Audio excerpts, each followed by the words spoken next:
Hola, bienvenidos al webinar de dimensionamiento y selección de válvulas de control sin errores. Vamos a empezar presentándome. Mi nombre es Alberto Hurtado, soy ingeniero en electrónica, especialista en instrumentación industrial y tengo más de 26 años en la carrera. Soy también fundador de Instrumatic, una empresa que provee ingenierías, instrumentos y servicios.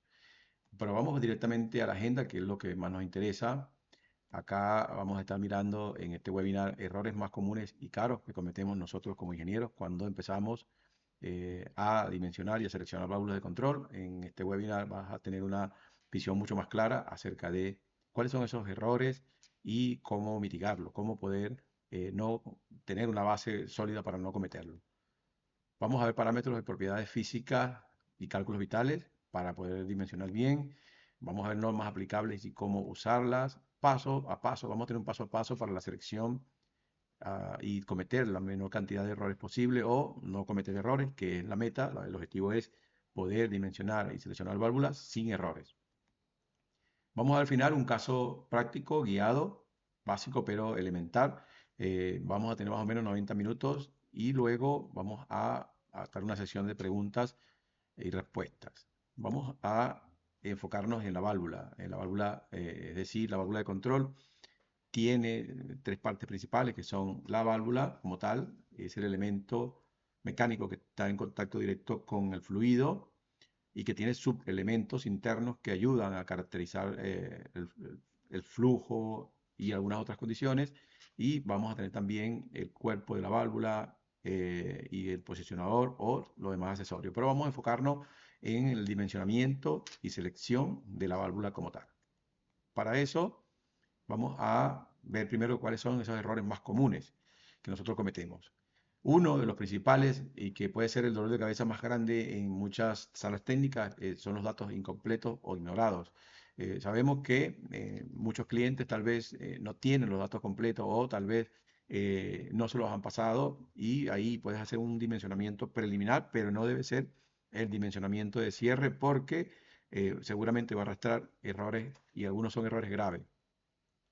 Esos errores normalmente o esos datos incompletos llevan a subdimensionamiento, sobredimensionamiento, a poder ignorar tal vez inconscientemente o de alguna manera no intencional la autoridad de la válvula, lo cual puede llevar a errores de controlabilidad en el proceso cuando la válvula ya está instalada. También un error que podemos cometer es ignorar mecanismos de daño y esta ignorancia nuestra puede venir atada directamente a la falta de datos. Datos incompletos pueden llevarte a todos estos errores subsecuentes. Entre estos está ignorar esos mecanismos de daño. Yo no diría o sea, directamente que es ignorar, sino que también puede ser que ignores no el mecanismo de daño, sino el dato o está mal escrito o está mal dimensionado ese dato o no está y eso te lleva entonces a también como una consecuencia ignorar mecanismos de daño que al final van a generar problemas en el proceso y un reclamo seguro de parte de los clientes. También hay un error que podemos estar cometiendo, es confundir DP Shock con DP Sizing y eso lo vamos a ver en una lámina más adelante. Este error puede llegar a ser grave. También podemos estar seleccionando tipos de válvula de manera incorrecta. No todos los tipos de válvulas funcionan para las mismas aplicaciones. Por eso es que seleccionar el tipo de válvula también es esencial. Y un error que es menos común, pero que también puede suceder, es que nosotros no consideremos los fluidos de prueba o los químicos de proceso, de limpieza o arranque, que van a ser parte de la corriente de flujo que va a estar pasando o atravesando a través de la válvula. Por último, es la incompatibilidad de materiales. Esto es uno de los más graves porque tener incompatibilidad de materiales va a traer consigo daños en los internos, daños en las válvulas. Algunas veces las válvulas se rompen, se le abren orificios y expulsan el fluido que están controlando o que deberían controlar, lo expulsan afuera y eso se torna peligroso si son fluidos calientes, fluidos que tienen H2S en alta proporción o algún contaminante. Entonces, esta compatibilidad, incompatibilidad de materiales es un error que se va a venir arrastrando seguro desde acá, desde los datos incompletos o ignorados. Eso es algo que debemos evitar a toda costa. Primero, datos completos, Siempre tener las variables o todos los parámetros que necesitamos para poder hacer el dimensionamiento y el cálculo para elegir la válvula correcta. Vamos a ver algunos datos que son muy importantes y en esos parámetros y propiedades físicas está la presión de vapor. ¿Cuál es la presión de vapor? Normalmente en las hojas de datos está un dato que se llama presión de vapor. ¿Y qué es la presión de vapor? Esta presión es la presión a la cual un fluido pasa de estado líquido a estado gaseoso. Yo siempre pongo el ejemplo con el agua que nuestras esposas, en este caso, o nuestras madres colocan en la cocina, colocan una olla con agua y la ponen a hervir. Inicialmente el agua está quieta, pero hay un punto en que empieza a evaporarse, ¿no? Empieza a evaporarse. Esa agua empieza a perder, a pasar de estado líquido a estado gaseoso. Esa sería la presión de vapor de esa agua a la presión atmosférica. Es un ejemplo. O para dejarlo más claro, esa agua empieza a pasar de estado líquido a estado gaseoso porque se le está aplicando temperatura a la presión atmosférica.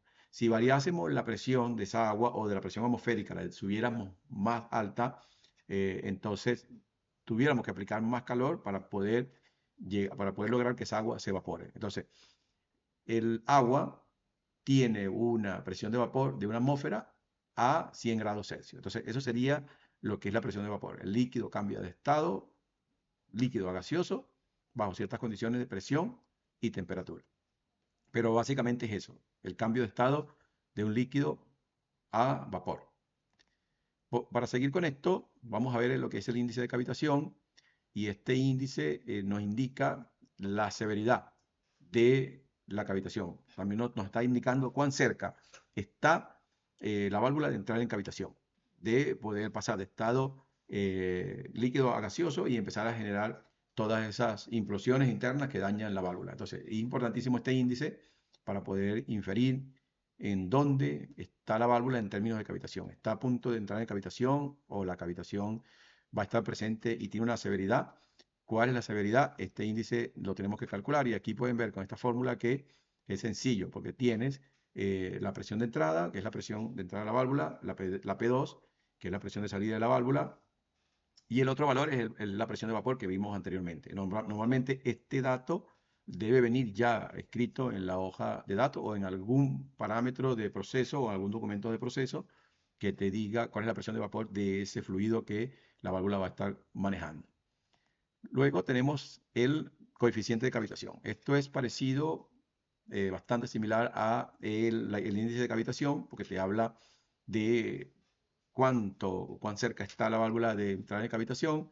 Es el inverso del índice y es importantísimo. ¿Por qué?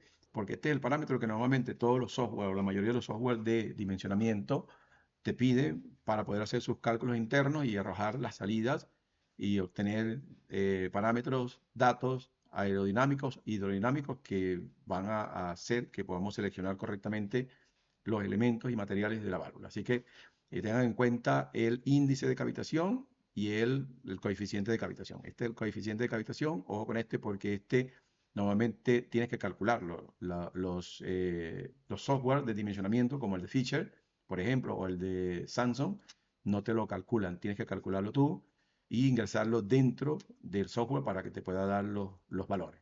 Y si estos datos están errados, seguramente vas a tener un KC o un índice de cavitación errado. Así que pendiente con estos valores de entrada para estos cálculos. Luego les quiero mostrar acá más o menos lo que es el flashing y la cavitación. Vieron que esos son dos fenómenos o dos mecanismos de daños que son los más comunes en válvulas de control y son la pesadilla de todo ingeniero de instrumentación industrial o de todo proceso, vamos a decirlo así. Es la pesadilla de un proceso, de una válvula, de una línea. ¿Por qué? Porque cuando el líquido pasa de estado líquido a estado gaseoso por causa de la pérdida de presión acá, aquí cuando hay una restricción en la válvula está empezando a abrir, vamos a poner un ejemplo, está en 10%, ahí está una muy alta diferencial de presión. Como haya una muy alta diferencial de presión, en esta parte de la válvula, que llamamos nosotros vena contracta, ocurre una aceleración alta del fluido y por tanto esa aceleración hace que la presión ahí sea bastante baja. Por lo que el fluido que venía líquido se tiende a transformar en vapor. Y esa transformación de vapor, si implosiona dentro de la válvula o cerca de la válvula, nosotros lo llamamos cavitación. ¿Por qué? Porque el líquido recupera presión prontamente, pero esa recuperación no viene sola. Esa recuperación de presión viene con implosiones internas que dañan, rompen, quiebran las válvulas. Ahora, esa es la cavitación. Si nosotros ahora tenemos una transformación o un cambio de fase acá en la vena contracta de la válvula, y esa transformación, ese cambio de fase se mantiene en el tiempo, aún fuera de la válvula, entonces nosotros tenemos un problema mayor o un problema tan malo como la cavitación, que es el flashing. ¿Por qué? Porque ahora vamos a tener una alta velocidad acompañada de pequeñas implosiones en el área, pero vamos a tener mucha erosión, mucho ruido y mucha vibración. Entonces acá los dos enemigos a combatir son el flashing y la cavitación. Ya por lo menos saben ahí qué es el flashing y la cavitación, y esta curva que ven acá abajo lo que te está indicando es que la presión de vapor te está indicando de que una vez que la presión 2, yo le añadiría acá también la presión en la vena contracta, que es algo que nosotros no vemos, es tan fácil, pero que normalmente en la vena contracta está la menor presión posible en esta área o en este sistema. Entonces, cuando la presión 2 baja por debajo de la presión de vapor, entonces nosotros tenemos la cavitación. Y si esa presión 2 se mantiene en el tiempo, por debajo de la presión de vapor, entonces tenemos flashing. Pero acá, en esta parte es donde tenemos la caída de presión mayor y la máxima velocidad. Así que este es un punto importante que el índice de cavitación considera y que el coeficiente de cavitación también considera. Entonces podemos tener P2, ¿esto qué quiere decir? Que podemos tener P2 mayor que la presión de vapor y inferir erróneamente de que no va a haber cavitación. ¿Por qué digo erróneamente? Es algo que pueden comprobarlo en cualquier parte o con cualquier calculador, con cualquier plantilla, es que la P2 puede estar por encima de PB, puede estar por encima de PB, y aún así puedes tener cavitación. Es decir, puedes tener, al calcular el índice de cavitación, puedes tener algún dato de cavitación que te diga que hay cavitación media o que te diga que hay cavitación moderada o cavitación baja, pero de alguna manera vas a tener un índice de cavitación, algún nivel de cavitación que tienes que mitigar. El más bajo es el incipiente, ¿no? Es casi despreciable ese índice de cavitación y se puede mitigar fácil. Pero bueno, el índice de cavitación y el coeficiente de cavitación te ayudan a entender cuán severo o cuán intenso es ese fenómeno acá. Estos son los efectos. Quería colocarle acá esta diapositiva para que vean que, por ejemplo, cuando ocurre cavitación, vamos a tener todos estos efectos, cavitación o flashing. Aquí este es más inclinado hacia cavitación. Ahí como unos cortes, pareciera que algo está picando el metal, al igual que acá con este tapón, con este obturador. Aquí vemos estos efectos dañinos y obviamente si tienes un tapón con este tipo de daño, lo que pierdes ahí es sello, no, la válvula no va a poder cerrar. O va a cerrar, va a tender a cerrar, pero va a haber muchísima pérdida, va a haber inestabilidad, va a haber bastante vibración acá. Así que el flashing y la cavitación hacen estos daños que están acá. Esto es algo que debemos evitar a toda costa. Aquí no es una válvula, es una bomba, pero es algo que hace el flashing y la cavitación. Solamente quiero que lo miren para que se entienda cuán dañino es estos efectos que nosotros queremos identificar, medir, cuantificar y luego tomar acción para mitigarlo. Ahora, vamos a ver otro fenómeno, un dato muy importante, que es el cálculo del DP Shock. Este es un diferencial, este cálculo es un diferencial que nosotros calculamos antes de calcular el CB. Nosotros para calcular el CB necesitamos la diferencial de presión. Es uno de los datos principales porque la diferencial de presión entra dentro de la fórmula, se lo voy a mostrar acá. Van a ver que el diferencial de presión, esta es la fórmula de cálculo del CB o del coeficiente de flujo de la válvula, y el diferencial de presión está acá dentro de la raíz. Es decir, si yo varío el diferencial de presión, va a variar el valor de la CB, el valor del CB de la válvula. El caudal, evaluado en esa condición, es fijo. El factor de corrección por geometría de tuberías también es fijo. La gravedad específica normalmente es fija, pero la diferencial de presión para diferentes caudales va a variar. Entonces, ¿qué pasa acá? Cuando yo calculo el DP Shock, yo estoy buscando la manera de ver si la válvula va a estar en flujo estrangulado. Este dato, en esencia, lo que me dice o lo que te dice a ti es cuál es la presión máxima, cuál es la diferencia de presión máxima a la que la válvula puede trabajar sin entrar en estrangulamiento. Por lo que la regla es, acá la regla es, DP Shock, esta es la fórmula, pero la regla es la siguiente. Cuando una vez que tú calculas DP Shock y tú tienes la diferencial de presión nominal, que es la diferencial de presión real, es cuando haces la resta de P1 menos P2. Entonces, cuando tú calculas DP Shock, si el DP Shock que te da el resultado de DP Shock, te da acá, te da mayor o igual al delta P real, entonces usas el delta P real como dato para el cálculo de CB. Ahora, si el delta P shock te da menor al delta P real, usas el delta P shock para el cálculo del CB. Eso es una regla universal para poder calcular bien el CB. Ahora, ¿qué pasa si yo ignoro esto y coloco el delta P normal, el delta P real, en vez del delta P shock? Me dio el delta P shock menor al delta P real, pero yo uso el delta P real porque me pareció mejor. ¿Qué va a ocurrir acá? Que vas a tener un subdimensionamiento. Por eso es que es tan importante calcular primero el delta P shock y asegurarnos de que no va a haber un estrangulamiento. Porque si usas ese dato, vas a incurrir en un subdimensionamiento del CB y obviamente un subdimensionamiento de la válvula. Entonces, punto importante, delta P shock, calcularlo primero. Después, en función del resultado de delta P shock, calcular el CB. No hacerlo antes del delta P shock. Así que mucho cuidadito con eso. Ahora, otra de las condiciones que pueden ocurrir dentro de los cálculos es que la válvula pierda autoridad o que no tenga autoridad. ¿Y cómo nosotros sabemos eso? Bueno, nosotros tenemos una válvula en una línea, tenemos un sistema, el sistema son un montón de cosas o de equipos que están instalados, ya vamos a ver, y yo tengo acá pasando un fluido. La válvula está instalada en un punto, tenemos todos los elementos de un sistema, empieza a fluir y aquí a través de la válvula hay una caída de presión. Tenemos P1, tenemos P2. Entonces, la válvula está en un porcentaje abierto, P1 es mayor a P2, tenemos un delta P. Esto es lo que es el delta P de la válvula, la caída de presión en la válvula.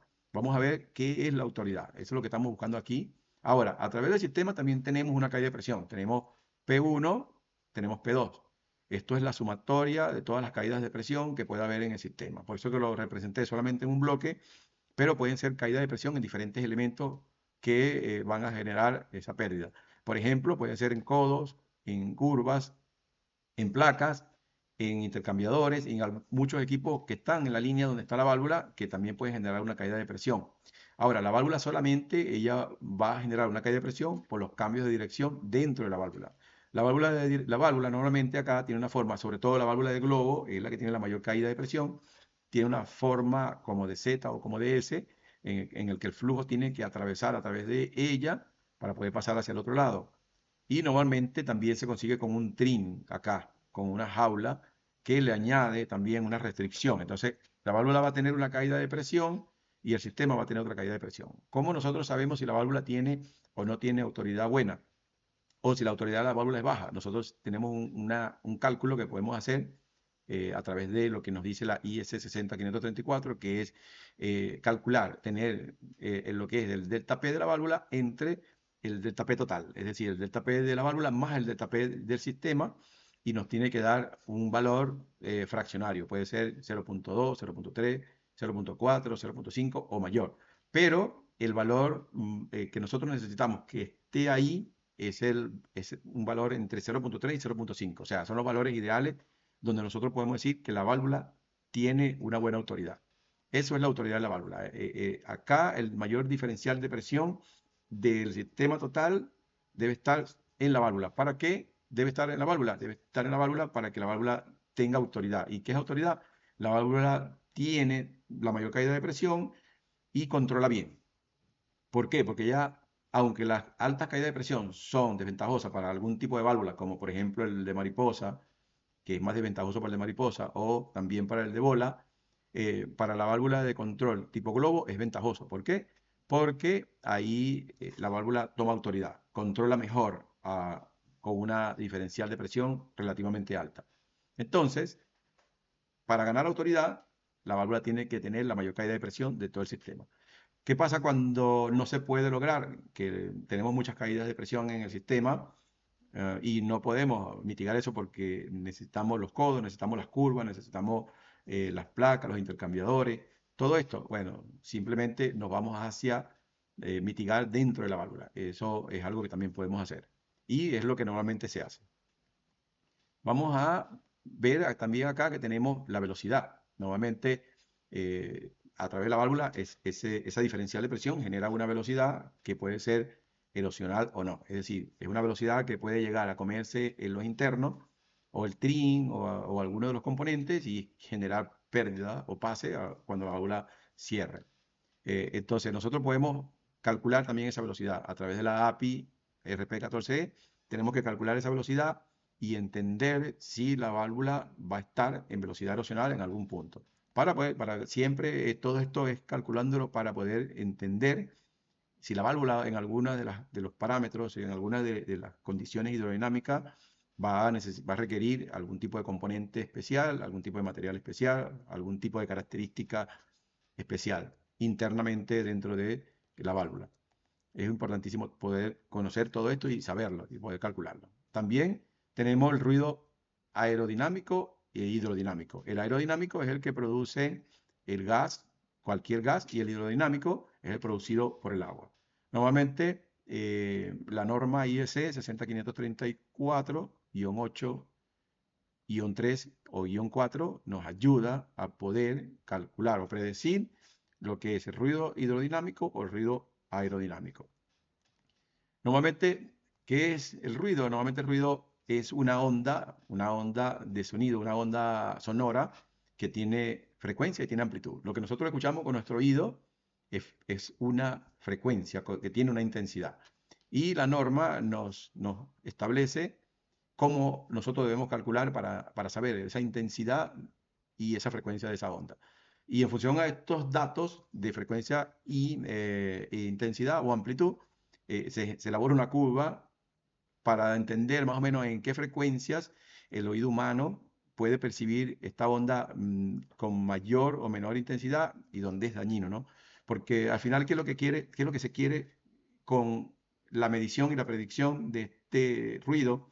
Es primero llevar la válvula a que trabaje de manera que el ruido no sea dañino para el oído humano, es lo principal que se busca. Por eso que cuando tú miras en las hojas de datos que piden que el ruido permitido sea menor a 85 dBA, es porque por debajo de 85 dBA, el oído humano, por acá, el oído humano puede percibir ese sonido y es tolerable. Por ahí, por fuera de esos rangos, no es tolerable. Por ejemplo, acá vemos en la línea de frecuencia que por encima de 20 kHz el oído humano no lo percibe y por debajo de 20 Hz el oído humano tampoco lo percibe. O sea, fuera de estas bandas no percibe el sonido, por tanto no lo puede hacer daño. Esta es el área de conversación, es cuando nosotros hablamos, es este sonido que están escuchando ahora, tiene una frecuencia y tiene una amplitud tolerable para el oído humano, no le hace ningún tipo de daño.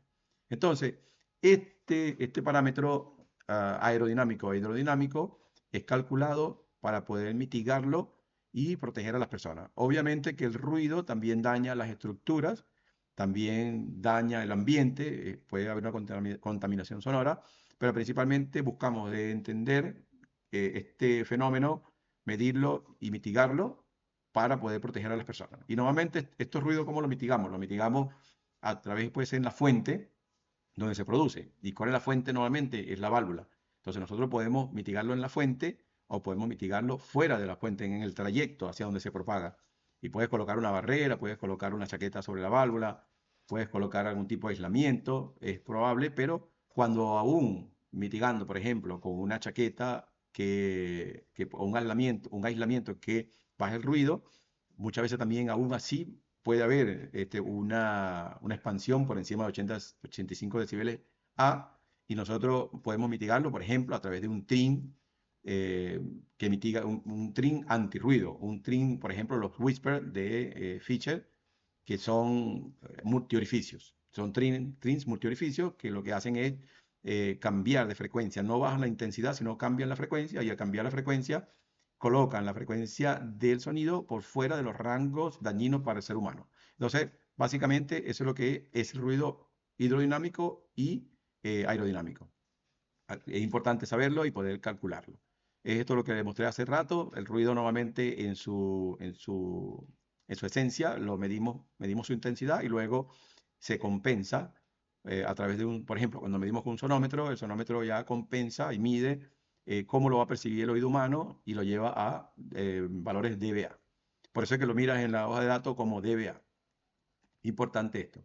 Ahora, vamos a ver la regla operativa, y en el rango operativo de una válvula estamos hablando de un porcentaje de apertura paranormal que debe estar en 20 o por encima de 20, es lo que es ideal para una válvula que fue bien dimensionada, y para el máximo de flujo 80%. Entonces, es decir, una válvula que está por debajo o que va a trabajar en condiciones entre mínima y máxima por debajo de 20 o por encima de 80, hay que analizar bien el caso porque está fuera de los rangos operativos adecuados o ideales.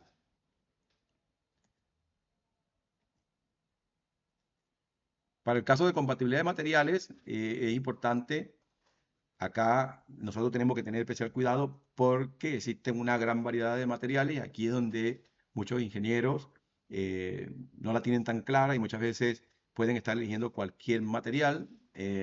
Puede ser que sobreespecifiquen por temor o por desconocimiento, o que subespecifiquen y la válvula termine fallando, que es lo que nosotros no queremos. Entonces, hay muchos tipos de metales o materiales que nosotros podemos usar para el cuerpo de la válvula, como el acero inoxidable dúplex, el acero al carbono, el acero ferrítico, el acero inoxidable ferrítico. Hay muchísimos tipos de acero que podemos usar acá, pero no todos son aplicables para todos los tipos de fluidos. Entonces, tenemos que tener una base de datos bastante amplia, también un conocimiento amplio de los materiales y de los metales. ¿Cómo lo logramos eso? Bueno, vamos a usar las normas que están o que se usan comúnmente para poder definir materiales, para poder definir cálculos, para poder definir qué fenómeno ocurre y cómo podemos mitigarlo, cómo medirlo. Y vamos a ver primero que tenemos normas para poder hacer lo que es el cálculo, el dimensionamiento, como por ejemplo la IEC.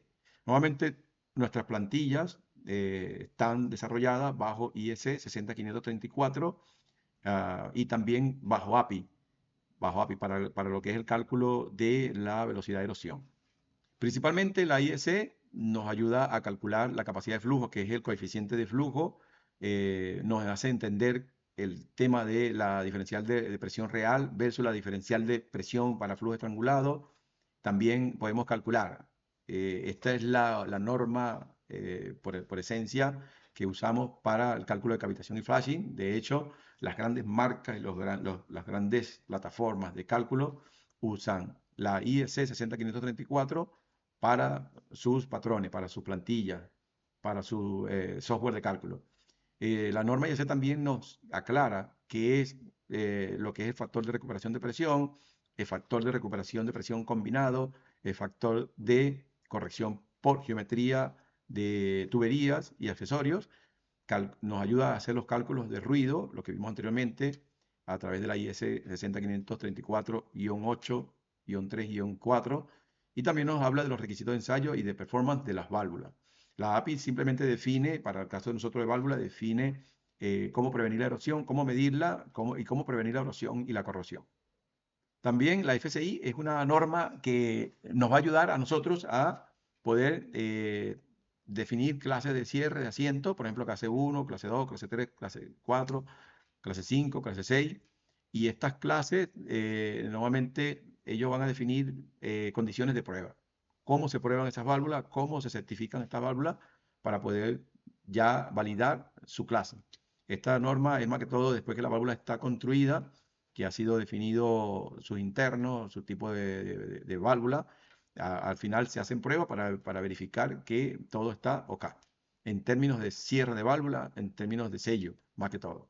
Por eso es lo que define la clase. Cómo cierra la válvula y con qué efectividad cierra la válvula, si realmente permite la fuga específica que la clase establece, o si está por fuera de ahí, entonces después de ahí se toman correcciones.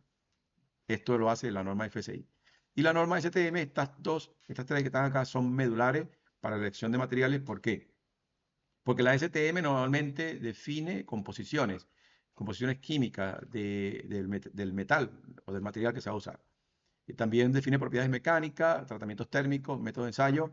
En cambio, la ASME va a definir lo que son los límites de presión y temperatura. Una vez que ASTM define lo que es la composición química, cuando hablo de composición química es composición molecular, es todo lo que se añade en la cuba de fundición para que ese metal salga con las características de dureza, de resistencia que se quiere. Por eso que ven tantos códigos de materiales en ASTM, como por ejemplo el más común, que es el acero de carbono, ASTM A216WSB, que es el más usado por su compatibilidad con la mayoría de los fluidos, pero ese material es medido o es definido en presión y temperatura en sus límites a través de la norma ASME. Ahora, la norma NACE valida por aplicaciones corrosivas, donde hay posibilidad de agrietamiento, porque hay ambientes donde hay H2S o algún tipo de ambiente corrosivo. Esto lo hace la norma NACE. Y las más comunes de las normas y que nosotros debemos dominar son la 60534-2, -1 para el cálculo de capacidad, predicción de mecanismo de daño. Importantísimo. La 60534-8, la API-RP 14E son realmente súper indispensables para nosotros como ingenieros de instrumentación que trabajamos porque queremos mejorar nuestra capacidad en el dimensionamiento y selección de válvulas de control. Estos simplemente son códigos de tipos de materiales según ASTM. Estos son especificaciones de acero al carbono fundido y este tipo de código, como el A105, son especificaciones de acero al carbono forjado. Ahora, el que no sabe qué es fundido y qué es forjado, le explico rápidamente. El fundido es un tipo de material en el que se lleva a estado líquido ese metal o los metales en conjunto y luego se colocan en un molde y dentro de ese molde se hace el cuerpo de la válvula. La otra es el metal forjado, es ya un metal ya listo, pero que se calienta a una alta temperatura, luego se golpea con algún tipo de máquina, se le da una forma, entonces ahí ya se trabaja, se tornea sobre esa forma elaborada por una máquina que le va dando golpe. Eso es forjado. La diferencia entre los dos es que el fundido puede tener porosidades, es más susceptible a quebrarse, menos resistente a las presiones, a la temperatura, y el forjado no, es más resistente, no tiene menos porosidad, por tanto va a resistir muchísimo más temperatura y presión. Obviamente que los costos cambian. En este caso, el fundido es más económico. Un trabajo forjado o un metal forjado es muchísimo más costoso. Estos son muchísimas más normas que son aceros, que determinan o establecen composiciones de acero. La norma NACE que establece también la selección de materiales para servicio corrosivo, la que vimos anteriormente. Si necesitas o si tienes alguna aplicación en la que no solamente hay un fluido que es natural o es dulce, es algún fluido que tiene algún tipo de cloruro o algún tipo de oxidante, entonces simplemente tienes que usar la norma NACE, porque la norma NACE MR0175 te va a guiar en cómo medir ese índice, cómo mitigar esa condición y qué tipo de materiales tienes que usar. Así que la norma NACE es importantísimo. Vamos a entrar en el paso a paso. Este paso a paso tiene que memorizarlo bien. ¿Por qué? Porque acá te vas a tener de manera guiada y de manera escalonada cómo debes hacer para dimensionar una válvula de control, para seleccionar los internos, para seleccionar los materiales, de manera tal que podamos lograr lo que es el eslogan del webinar, que es poder dimensionar y seleccionar válvulas de control sin errores. Si sigues este paso a paso que viene ahora, de seguro vas a poder dimensionar una válvula de control, vamos a decirlo que sin errores. Y si hay algún error, es mínimo, que no es relevante para la operativa de la válvula en el tiempo. Así que te invito a que lo pongas mucha atención acá en esta parte que viene, pero antes te quiero decir que dimensionar es calcular la capacidad requerida. Dimensionar, por ejemplo, a veces se puede confundir con lo que son las dimensiones de una válvula. Por ejemplo, no son dimensiones de válvula. Las válvulas pueden traer entre brida y brida una dimensión, que es una longitud, que esa es importante saberla. ¿Por qué? Porque cuando vas a instalar la válvula en el sitio, debe poder caber entre las bridas. Y normalmente las válvulas duran más tiempo para llegar a las plantas. Entonces, ¿qué es lo que pasa cuando esto está estandarizado? Se saben las longitudes de entre cara y cara y la tubería, el piping, se puede construir antes de que llegue la válvula. Pero si se construye sin saber estas dimensiones, entonces lo más seguro es que van a tener que cortar tubería, sacar tubería, romper otra vez el proceso o las líneas para poder hacer que encaje. En cambio, cuando está estandarizado, las válvulas entran muy bien. Entonces, esta dimensión, saber la dimensión o la longitud de una válvula, que muchos manuales lo llaman dimensión, y es así, no es lo mismo que dimensionar. Dimensionar es poder saber, por ejemplo, cuál es la longitud necesaria o cuál es la circunferencia o el radio necesario de esta circunferencia, que es el asiento, que es la cavidad por donde pasa el fluido, para que podamos manejar los caudales requeridos. Eso es dimensionar. Así que esta es la opción correcta. Vamos a ver un momentito acá, entonces vamos a empezar con el paso a paso. En el paso 1, lo primero que tienes que hacer es tener todos los datos posibles, todos los datos necesarios para calcular eh, todo lo que viene. ¿Qué es lo que vas a calcular? Vas a calcular el DP Shock y el CB inicialmente. El paso 1 es súper importante porque errar acá es errar en todo lo que viene. ¿Por qué? Porque a partir de acá vas a hacer el primer cálculo. El primer cálculo es el cálculo de el CB. Primero vas a calcular el CB, pero recuerden que tienes que primero calcular el DP Shock. El DP Shock, si te da por debajo de la presión real, entonces vas a calcular el CB con el DP Shock. Si te da el DP Shock por encima de la presión real, entonces calculas el CB con la presión real. Eso es importantísimo. Si erras ahí, ya todo lo demás que viene va a estar seguramente mal. Así que inicialmente, en los primeros, datos completos, datos suficientes. Luego cálculo del DP Shock, cálculo del CB. Entonces, importantísimo, si no tomas en consideración inicialmente el DP Shock o no lo calculas y calculas con el diferencial real directamente, puedes incurrir en algún error. Ahora, estos son fallas frecuentes. Las fallas frecuentes que nosotros podemos tener es usar un DP, un diferencial de presión inventado cuando no lo tienes, o usar un solo caso operativo, no revisar transitorios. Es decir, tú no tienes el DTP, pero bueno, usas cualquiera para poder iniciar o para poder empezar, que no está mal para un preliminar, pero para la válvula final, cuando vayas a comprar, tienes que tener los diferenciales de presiones correctos, porque si no incurre aquí de nuevo en errores que pueden ser graves. O usar un solo caso operativo. Normalmente podemos estar calculando o evaluando los diferenciales o las condiciones, los fenómenos, los mecanismos de daño en solamente normal, en la condición de flujo normal o solamente en la condición de flujo máximo. Cuando pudiera ser que en la condición de flujo mínimo vayamos a tener alguna condición de estrangulamiento o alguna condición de flashing o cavitación. Y vas a tener problemas porque si en algún momento esa válvula va a estar trabajando en la condición mínima, vas a entrar en un problema de cavitación y seguramente la válvula se va a dañar rápido y siempre venimos a lo mismo. Es posible que tengas un reclamo de parte del cliente si esto ocurre rápido y que normalmente ocurre rápido si la válvula en mucho tiempo o en algún momento que se ha extendido va a trabajar en el flujo mínimo. Así que mucho cuidado con esto también. Estos son pasos importantes que tienes que seguir para poder lograrlo.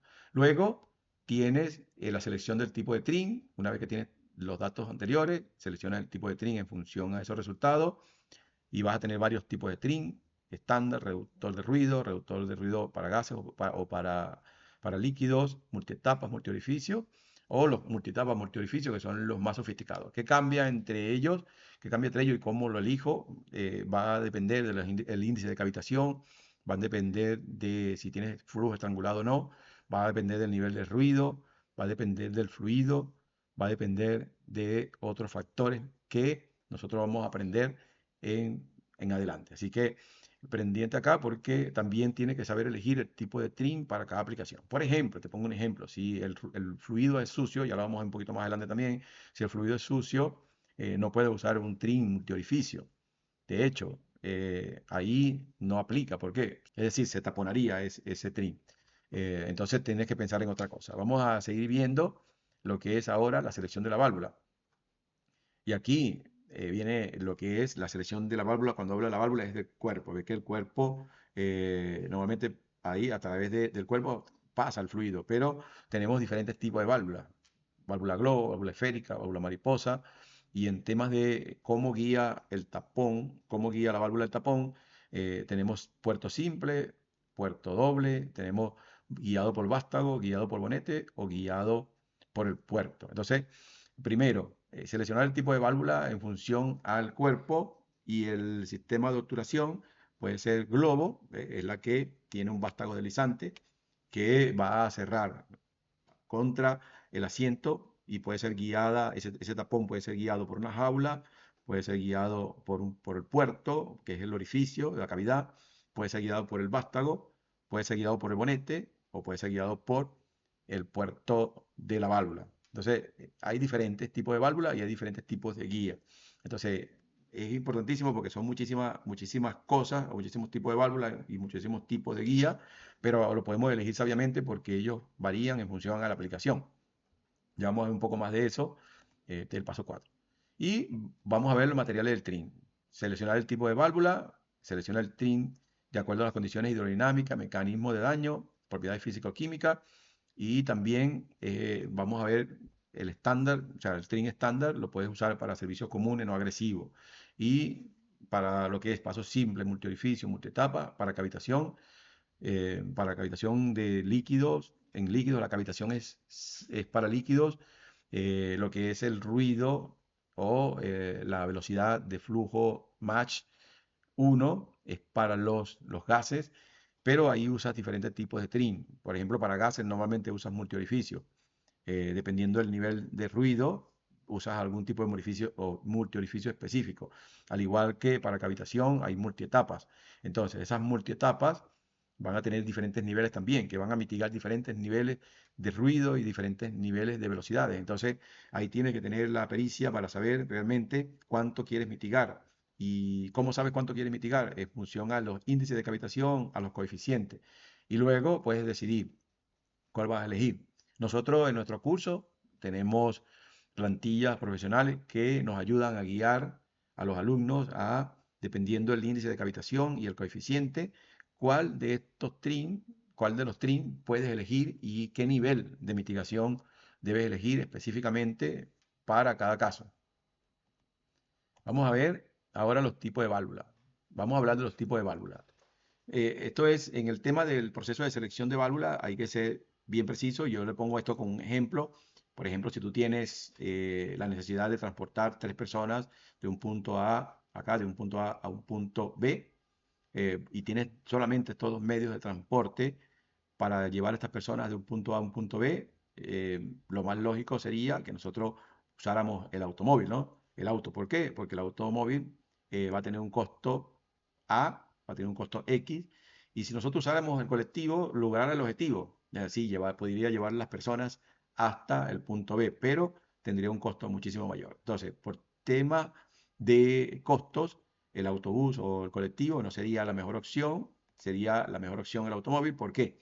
Porque cumple con los requerimientos y puede ser que hasta exceda en cierta medida y nos cuesta una cantidad menor que el colectivo. Entonces aquí estamos viendo que por tema económico nosotros podemos decidir por el automóvil. Sin embargo, no el criterio principal de elección de una válvula, en el caso de válvula, no es lo económico, es poder conseguir una válvula que cumpla con los requerimientos y que pueda mitigar las condiciones que son dañinas y también que opere dentro de los rangos que se requieren, los rangos óptimos.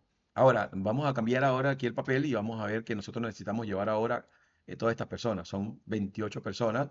El auto seguiría siendo una opción, pero en este caso no podemos llevar de una vez 28 personas en un auto, ni tampoco 7. Si pudiéramos llevarlo, sí pudiéramos llevarlo. Pudiéramos nosotros tomar el auto y llevar 28 personas de un punto A a un punto B, obviamente que sí, pero realmente no es la mejor opción. Si nosotros tomamos el colectivo, entonces pudiéramos llevar a todas las personas de una vez del punto A al punto B y justificaría el gasto, aunque sea más caro que el automóvil, justificaría el gasto por temas de rapidez, por temas de comodidad, por temas de satisfacción del cliente.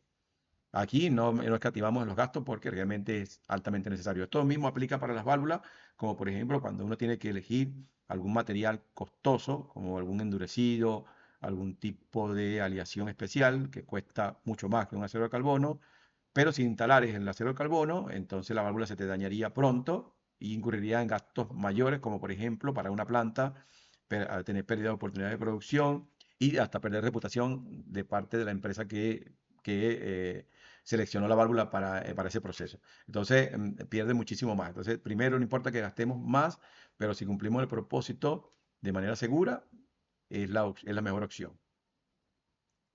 Y vamos a ver también en temas de válvula, nosotros tenemos que fijarnos en algunos parámetros bastante relevantes, como por ejemplo el control es preciso, la precisión del control, el diferencial de presión, si es un diferencial de presión alto, tenemos que pensar, hay algún mecanismo de daño y también en pensar en el presupuesto. Miren que acá el presupuesto quedó en la parte más baja, no está acá arriba porque o sea, el primer criterio de selección no es presupuesto. Obviamente que impacta el presupuesto en la ejecución o no de un proyecto, pero si nosotros vamos a elegir una válvula de control por precio como primer criterio, lo más seguro es que terminemos errándole a la válvula correcta. Entonces, el primer criterio no es presupuesto. Tenemos que evaluar por presupuesto a la postre, pues tenemos que evaluar el costo, así sea necesario ese costo, pero tenemos que evaluar opciones para poder elegir la que se adapte mucho mejor al proceso y que cueste menos. Pero el criterio principal no es el dinero, sino es la seguridad y el control preciso de la válvula y la continuidad de ella, ¿no? Que opere muchísimos años sin tener que estar bajándola constantemente por algún tipo de taponamiento o pérdida de material o inestabilidad. Es lo que nosotros no queremos. Y también hay otras condiciones como por ejemplo para elección, como el tamaño de la línea o los requerimientos de sellado de la válvula, de cierre y muchísimos otros parámetros más que podemos nosotros considerar. Pero principalmente el control preciso, tenemos que ver si es control preciso, necesario, el diferencial de presión es alto o bajo, hay mecanismos de daño y también el otro es el presupuesto.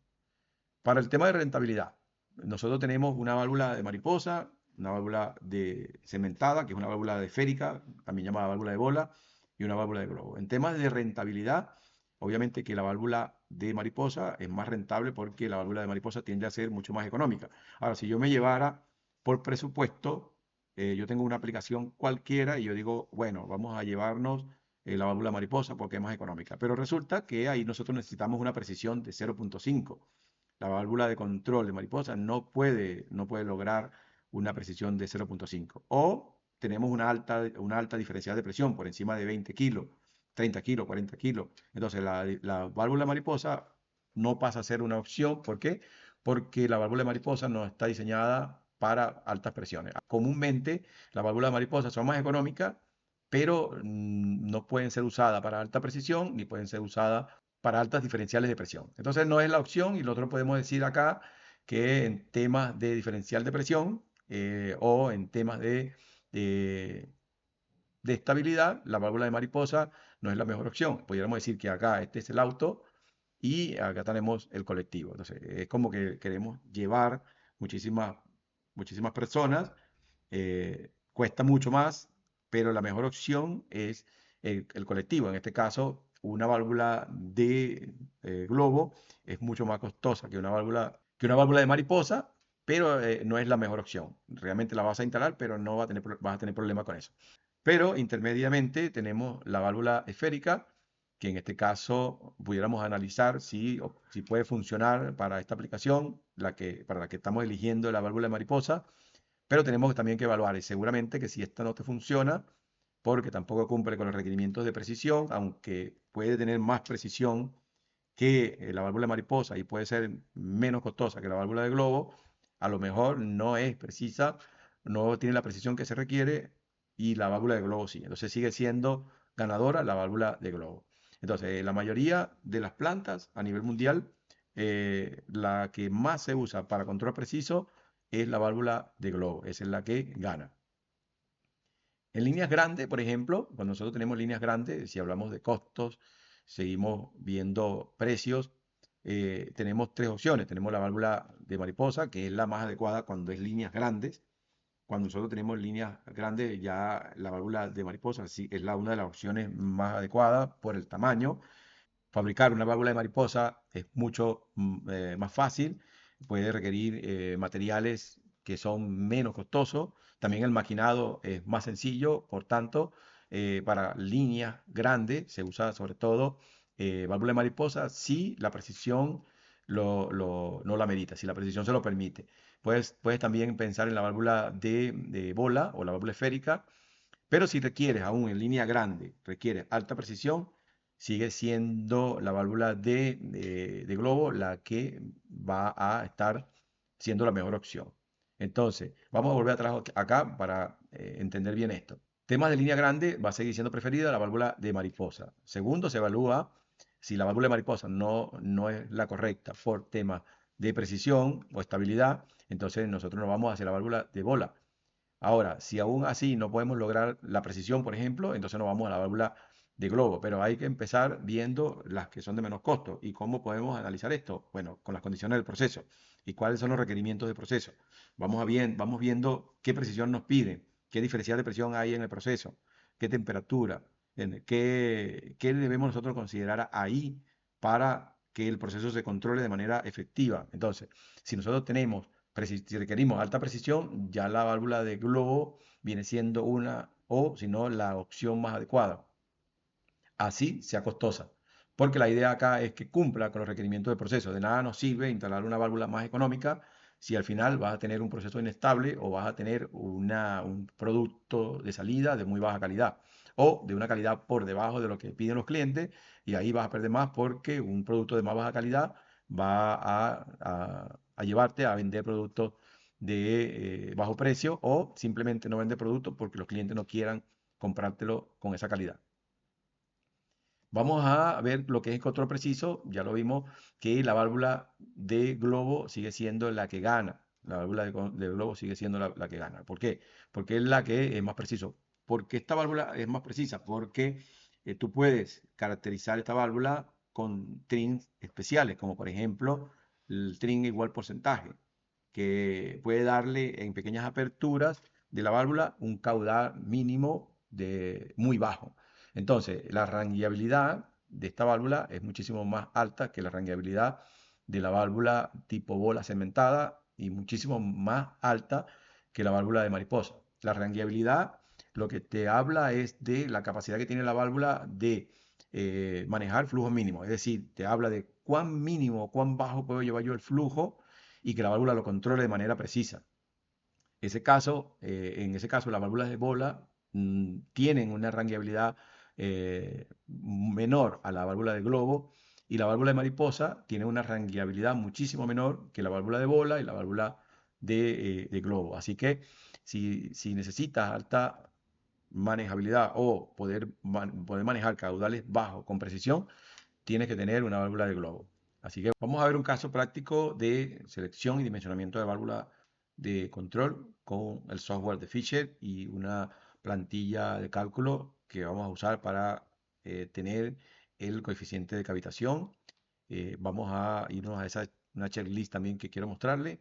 Esta checklist tiene una guía para que puedas recopilar todos los datos necesarios para poder insertar en el software. Una vez que tú tienes todos estos datos de presión, temperatura, viscosidades, gravedades específicas, pues, pesos moleculares, eh, viscosidades, creo que ya la dije, presión de vapor, relaciones de presión y temperatura, tamaños de línea, ANSI de línea, clases, diámetros de tubería, diámetros de válvulas. Hay un montón de datos acá que te pide. Entonces, simplemente vas al software y allá haces los cálculos. Adicionalmente, en esta plantilla puedes tener también una tabla o una plantilla vacía para cargar luego los resultados que vas a tener y entregar esto como una memoria de cálculo, ya sea preliminar o definitiva. Ahora, aquí vas a tener todo lo que tiene que ver con lo que debería saber un ingeniero para poder elegir o para poder comprar una válvula de control y para poder estar seguro de que la válvula de control es la adecuada. Todos estos datos son los que vas a tener que cargar luego una vez que haga todos los cálculos. Pero ¿cómo lo haces esto? Bueno, primero recopila todos los datos del proceso, datos de instalación, datos de las condiciones hidrodinámicas del proceso, y luego que tengas todas esas condiciones, entonces puedes venir acá a precargar las condiciones iniciales de entrada y pasar al software de cálculo. Una vez que pasas al software de cálculo, vas a insertar todas las condiciones del proceso. Todos estos datos que están acá, que vas a insertar, nuevamente son aportados por lo que son las memorias descriptivas de los procesos, alguna base de diseño. También puedes tomar algunas informaciones de los PID. Ahora, una vez que el proceso ya define todas las condiciones requeridas para sus plantas, entonces tú recopilas toda esa información, la que te falte se la pides a ellos y empiezas a ingresar acá presión. Por ejemplo, aquí en este caso se eligió hacer un dimensionamiento para líquidos, y para las condiciones mínima, normal y máxima hay una serie de condiciones de caudal, de presión de entrada, presión de salida. Aquí tenemos la temperatura y también gravedad específica. Entonces, estas son algunas propiedades del líquido que son vitales para poder calcular. Si esas no están, el software te va a arrojar error. Por eso es que es importante que puedas tener todas estas entradas, todos estos datos de entrada, para que el software te pueda hacer un cálculo preciso, un cálculo eficiente. Ahora, inicialmente tienes que tener todos estos datos hasta lo que es la presión crítica más el factor de cavitación. Todos los demás datos, por defecto, el software te lo arroja una vez eliges la válvula. Una vez que tienes ya tienes claro qué diámetro es la válvula, entonces tú puedes elegir la válvula acá. Te vienes acá a la parte o a la sección de selección de la válvula, eliges una válvula y luego de ahí puedes irte de vuelta a el valve sizing o al dimensionamiento de la válvula, y él te va a arrojar todos estos datos acá automáticamente. Si tú cambias aquí, vamos a cambiar esto a 200, él te va a desaparecer toda la información de los resultados. ¿Por qué? Porque estás cambiando el dato y él necesita recalcular. Vamos a darle acá. Le das acá y tú vas a ver que no tiene ningún tipo de información en las salidas. ¿Por qué? Porque él va a necesitar que tú le vuelvas a dar calcular. Es decir, te vienes acá a la parte inferior derecha, le das calcular y él te va a arrojar toda la información de lo que son las condiciones aerodinámicas de la válvula. Una vez que estás aquí, entonces tú vas a mirar que tienes acá el CB, te da el CB. El coeficiente de la válvula te lo arroja, te habla, también te marca la diferencial de presión, algunas condiciones aerodinámicas, velocidades de fluidos, y luego estos datos lo que hace el software es que los toma para ayudarte a seleccionar la válvula correcta. Tienes que venir al área de selección de válvulas. Ya ve que aquí me aparecen una serie de datos. Por ejemplo, si usamos o seleccionamos una válvula ED y nos vamos a una característica de igual porcentaje, él nos arroja ciertas opciones. Pero ¿cómo nosotros seleccionamos aquí? No podemos seleccionar cualquier válvula. ¿Por qué? Porque si nosotros observamos acá, nuestra válvula es de 6 pulgadas. Entonces tenemos que venir a las válvulas, a la selección de válvulas, y buscar una válvula de 6 pulgadas para el tipo de válvula ED. Ejemplo, puede ser otro tipo de válvula, ya sea de Fischer o sea de otro fabricante. No son exactamente iguales porque de fabricante a fabricante hay algún tipo de diferencia, pero esto es una excelente referencia que puedes usar para poder recomendar una válvula, ya sea de otro fabricante. Es importante que antes de tomar esto como una decisión final, puedas consultar con los diferentes fabricantes acerca de las características y los factores que ellos tienen en sus válvulas de control. Pero aquí puedes tener una referencia bastante buena, y si vas a elegir válvula Fischer, más rápido todavía para usar este. Y ahí ya vimos que la válvula era de 6 pulgadas, entonces nosotros simplemente lo que tenemos que venir dentro de las opciones, conseguir una válvula de 6 pulgadas, pero ¿bajo qué criterio? Aquí tenemos 4 pulgadas, aquí tenemos 6 pulgadas, vamos, esta que está acá es de 6 pulgadas, y uno de los criterios que tienes que mirar al principio en temas de operación o rango de operación de la válvula es dónde queda operando la válvula para mínimo, para normal, para máximo. En este caso tiene un offset que queda en 70%. Luego te puedes venir acá al área de gráficos, le das a gráficos y él te va a decir exactamente dónde está la válvula. Si nosotros observamos este gráfico, podemos ver aquí que esta válvula está en el mínimo por encima de 20 y está en el máximo por debajo de 80. Es decir, aún en la operación de offset está por debajo de 80. Es decir, que en tema de rango operativo está excelente. Entonces podemos darle cerrar acá y nosotros nos vamos otra vez a Bulb Sizing. Aquí lo que te dice el software es que hiciste una selección y que van a haber algunos cambios en los datos de entrada y los resultados. ¿Eso por qué? Porque una vez que eliges la válvula, el software ajusta según esa elección. Si pudieras mirar en alguno de estos datos antes y después de la selección, te vas a dar cuenta que esto varía. Es decir, que simplemente tienes que tener los datos de entrada, calcular el casé, aquí ya yo lo había calculado para cada condición y lo calculo como, lo calculo con esta plantilla que tengo acá. Yo tengo una plantilla de cálculo de coeficiente de cavitación en el que coloco la presión de entrada, la presión de salida, la presión de vapor y él me arroja un coeficiente y me arroja también una alarma o un warning aquí de si la válvula tiene una severidad alta, media, baja o si no existe. Si nosotros simulamos acá, vamos a simular que tenemos una presión de vapor alta. Vamos a ponerle aquí 3. Vamos a ponerle 3, eh, 3 bares absoluto. Entonces aquí me va a cambiar a que tengo una severidad alta. Y si vamos a cambiarlo, subirlo un poco más acá, vamos a ponerlo en 5. Sigue siendo alta, pero lo que cambia acá es la severidad. Miren que aquí en el índice de cavitación me dice ahora 1.08. Y si me voy acá a la correlación, simplemente está en el borde, en el límite de una severidad muy alta. Entonces, vienes y calculas acá con esta plantilla el coeficiente de cavitación, también puedes tener el índice de cavitación, te vas al software y acá insertas ese índice de cavitación, luego al darle clic a calcular, él te va a arrojar todos los resultados que tú necesitas para poder llenar la hoja de datos y desarrollar la memoria de cálculo. Ahora, si quieres, en este software, tú quieres también imprimir la hoja de datos, simplemente tienes que venirte a archivo, le das a reporte y en reporte tú vas a poder escoger qué quieres imprimir o qué quieres obtener. ¿Quieres obtener lo que es la memoria de cálculo, que es el actuator? No, este no. La memoria de cálculo actuador no. La memoria de cálculo de la válvula sí. Entonces selecciona la válvula, le das OK y luego él te va a arrojar la memoria de cálculo. Entonces ahí ya tendrías la memoria de cálculo para poder compartir con quien requiera compartirlo. Vamos a darle OK. Aquí nos dio la memoria de cálculo. Déjame ver dónde la colocó. OK, debe estar por acá la memoria de cálculo. Aquí está la memoria de cálculo y simplemente nos dio todos los datos de la memoria de cálculo. Si miras acá a la derecha, acá abajo, dice que este flujo está estrangulado, acá.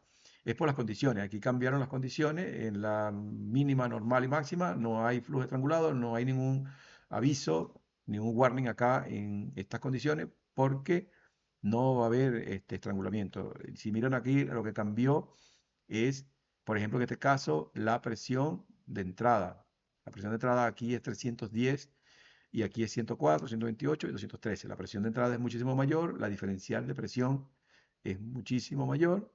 Por eso es que te dice que el flujo está estrangulado. De hecho, es una condición anormal, por eso es que te da esa condición. Pero acá, en la mínima, normal y máxima, entonces está bien todo. Ahora, yo no lo voy a guardar porque no quiero guardar esto, entonces simplemente recalcarle acá que nosotros podemos, con datos fieles, con datos fiables, poder obtener resultados fiables, que con el software y con la plantilla de cálculo puedes lograr a tener una selección y dimensionamiento súper efectivo, sin errores o con errores muy bajos.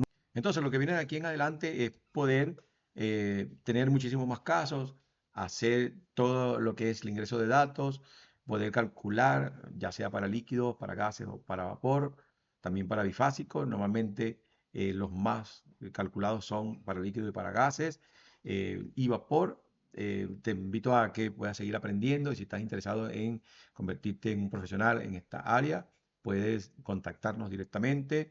Vamos a dejar un enlace en la descripción para que tú puedas hacer clic y anotarte al curso Pro que nosotros podemos impartirte para que te conviertas en un profesional en esta área. Así que nos estamos viendo y nos vemos en el próximo video.